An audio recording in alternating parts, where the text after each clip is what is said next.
It has been a while since I've read one of these Star Wars X-Wing novels. A few months, I guess. With all the streaming I do, I don't have as much time to sit around and read books as I might like. I remember liking all these when I checked them out at the library.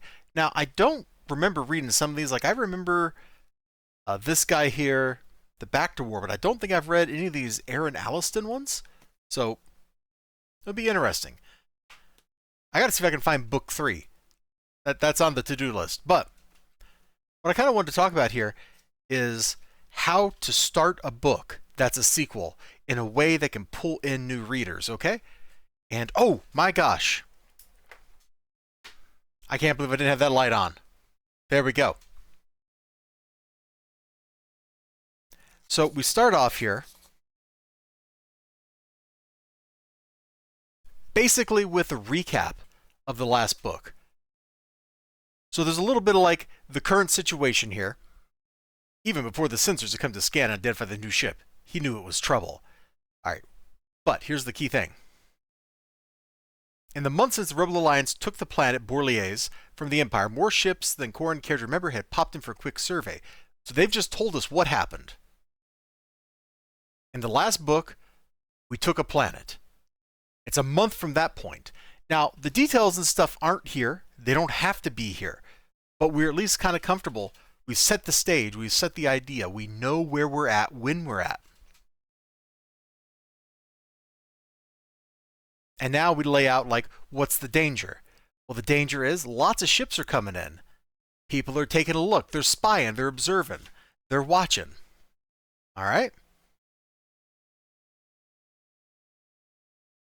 So, we also learn about Corrin Horn, how he trusts his gut, how he was a cop. It talks about his dad, see over here, Corsac, his grandfather, also Corsac, and how that they need to know to trust their gut, how cops got to trust their feelings.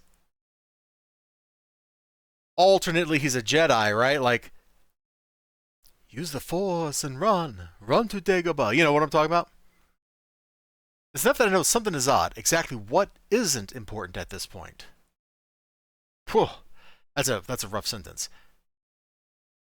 Exactly what? And notice that there's like we're in italics to let you know it's a thought.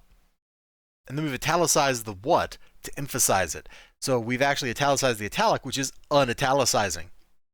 So he knows something's up. So we've learned the setting. We've learned about our main character.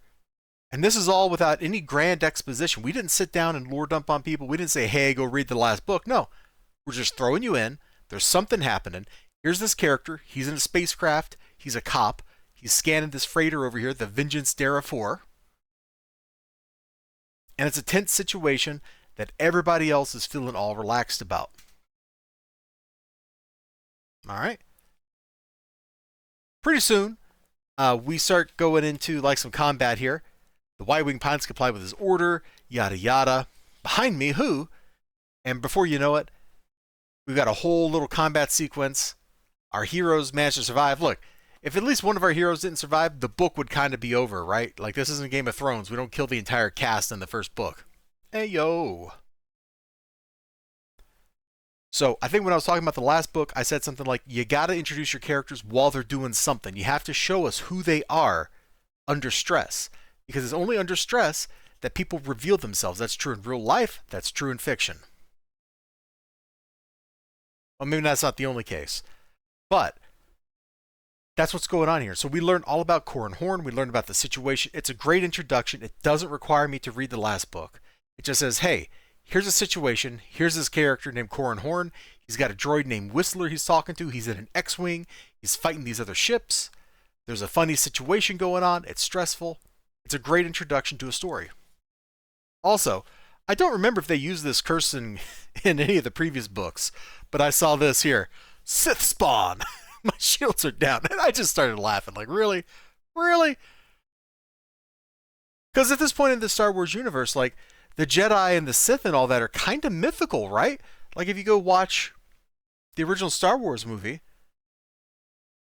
people are, like, they think Jedi are just like superstitious old men or whatever. Like, so the very concept that people know what Sith is, that seems a little weird. But you know what? I'll allow it because it made me laugh when I read that. Anyway, that's my first impression from the first chapter of X-Wing Wedge's Gamble, and I look forward to reading some more of this book in the future. Well, take care of yourselves. You have a great one, and this should be going up on a Wednesday, so happy Wednesday.